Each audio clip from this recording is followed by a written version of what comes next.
এই যে সলিউশনটা এর কালারটা লাল হয়ে যাচ্ছে, কারণ অ্যাসিডিক মিডিয়ামে আমরা সবসময় দেখতে পাই কি যে কোনো জিনিস আমরা যখনই ইন্ডিকেটর মিথাইল অরেঞ্জ বা মিথাইল রেড অ্যাসিডিক মিডিয়ামে যোগ করি তখন সেটার কালার রেড হয়ে যায়, ঠিক আছে? আর সেটাই আমরা একটা বেসিক মিডিয়ামে ইউজ করে দেখাচ্ছি। আবার তুলে দে।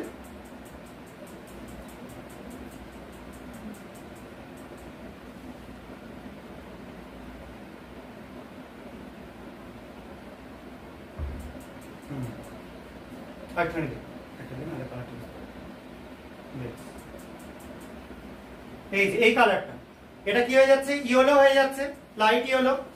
এই দুটো কালার পাশাপাশি রাখলেই এদের মধ্যে ডিফারেন্স সবাই বুঝতে পারবে, একটা রেড একটা ইয়েলিশ। এই ইয়েলিশটা যেটা হচ্ছে সেটা হচ্ছে ক্ষারের জন্য, আর রেডটা যেটা হচ্ছে সেটা হচ্ছে অ্যাসিডের জন্য। এই দুটো রাখলাম। এবার একটু তুই সাইডে, ওকে একটু চলে আয়, অনুষ্কা চলে আয়।